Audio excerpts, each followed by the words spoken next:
So this year we only have to do rectangular prisms. We do not have to do any other shape when it comes to volume.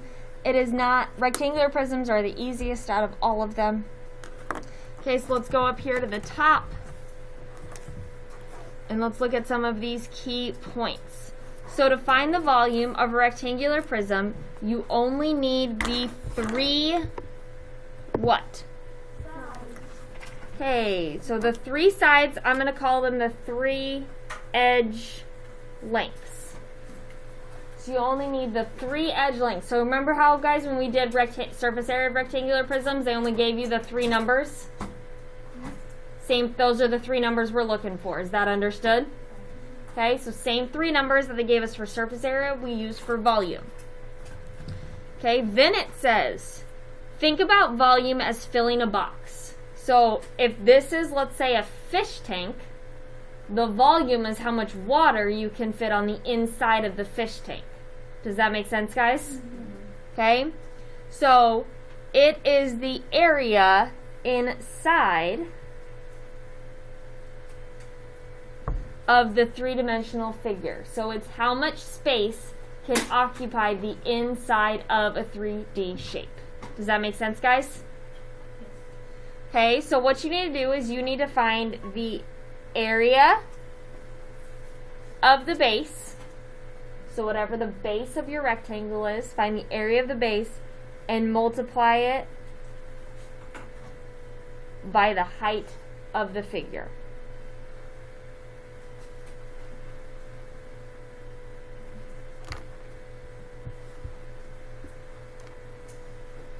So here's kind of what I mean by that. If we look down below at our example, I want to find the area of the rectangular prism, okay, but I want the volume of it. So what you need to do, step one, is find the area of the base. Remember, the base is a rectangle, so to find the area of the base, you are going to multiply the length by the width. So in this picture right here, what number is your length and which number is your width?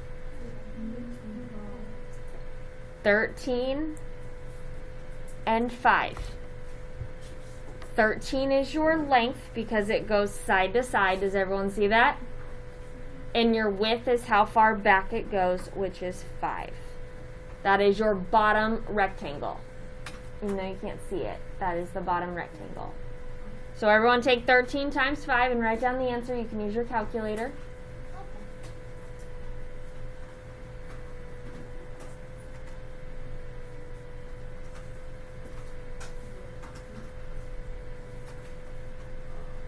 What is it, everyone? 65.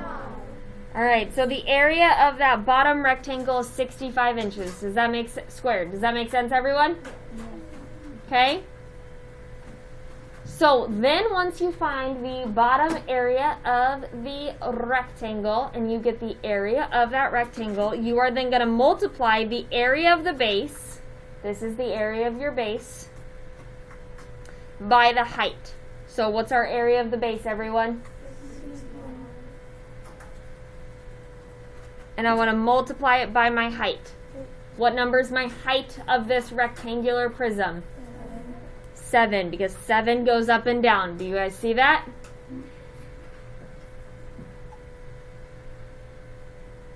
So then once again, use your calculator. Do 65 times 7.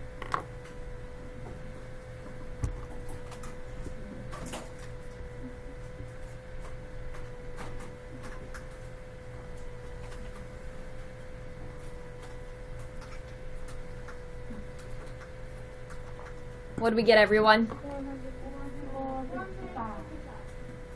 And what did they label it? Inches. Look at it. What's it say? Okay, that's inches cubed. You guys heard that before? So when it's to the third power, it is cubed. It's because you're taking a squared and you're adding one more to it. So you're multiplying 3 numbers together to get that answer. And that's why it's cubed and not squared. So volume is always to the power of 3. Questions on that, you guys? So essentially, the long way is this, and the short way, it means I can just do what? How can I do this much, much shorter than this? This is the reason why what we're going to do next works, though. Sydney? Length times width times height. So all you have to do, guys, is length times width times height, and that's going to get you the volume. So in order to find volume, all you have to do is length times width times height. But we did all of this up here because I want you to see why the bottom works. Why the formula for volume is length times width times height, and why it's not inches squared, it's not inches. Our label is inches cubed. Does that make sense, everyone? Wasn't this in our Alex? Yeah, I feel like Probably. this is in our Alex one. Probably. Yeah. I think it's going to be in your Alex this week again, too. Alex this week looks just like last week. Oh, okay. It's the same process and everything, okay, guys? Colo. The good thing is I already knew how to do volumes. Yep. Volume of rectangular prisms isn't difficult. Obviously, you get into different shapes, it gets a little harder, right, guys? Yeah. Okay? But there's always a formula to it, so you just have to plug in your numbers. So let's go to this page now. Go to more volume notes.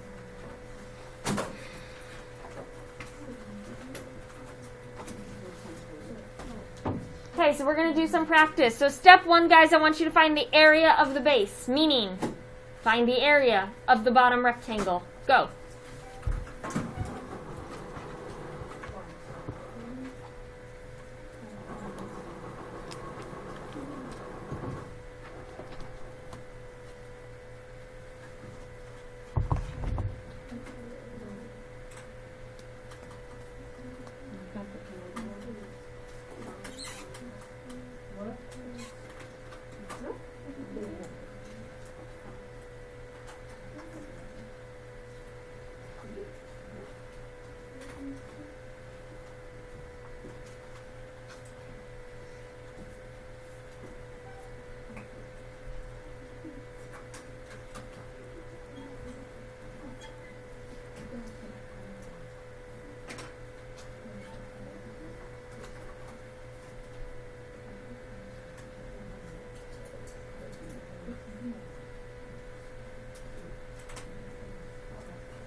Okay. 12. How do you find the area of the base? Very good. We have to do 40 times 5. And what's 40 times 5? Number 12, it was 200. 200 what? No. cm squared, centimeters squared. Because all you did on step 1 was find the area. Area is always squared. Now you can do step 2 where you were going to take the area of the base and you were going to multiply it by the height. So everyone do that for me. Go.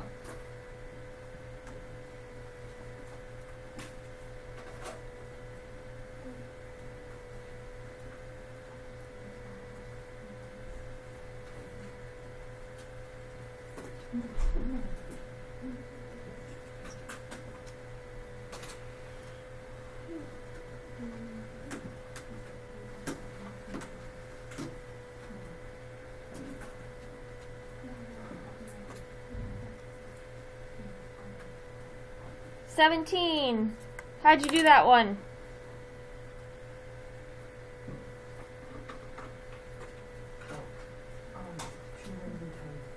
$200 times 8. And what did you get, Jake? What? Cubed. So our answer is 1,600 centimeters cubed, cubed centimeters, because volume is always cubed. Questions on that, guys? Okay, everyone do number 2 for me, please. Go.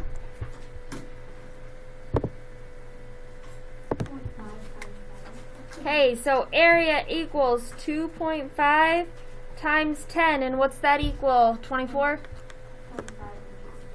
25 inches squared. Excellent. 13. Tell me how you did step 2. I did 25 inches times 25 inches times 5. And what'd you get?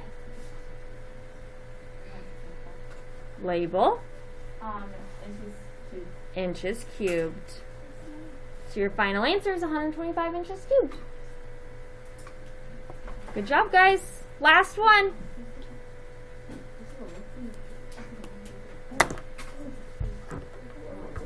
Okay, voices should be off. Do it on your own. Go. All right. Let's go over this one. 7. How did you do step 1? You do 8.5 times 8.5, And what'd you get? 72.25. What? 8 feet squared. Very nicely done. So you take 8.5 times 8.5 and you should get 72.25 or 72 and 25 hundredths. And then 23, how do I do step 2?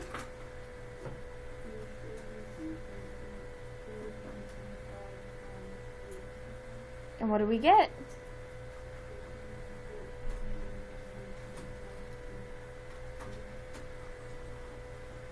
Very nicely done. You should take 72.25 times 8.5 and you end up getting 614.125 or 614 125 thousandths feet cubed.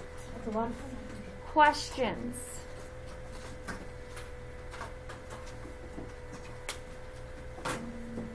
Okay, let's take out a dry erase marker and let's do some practice on our tables, please.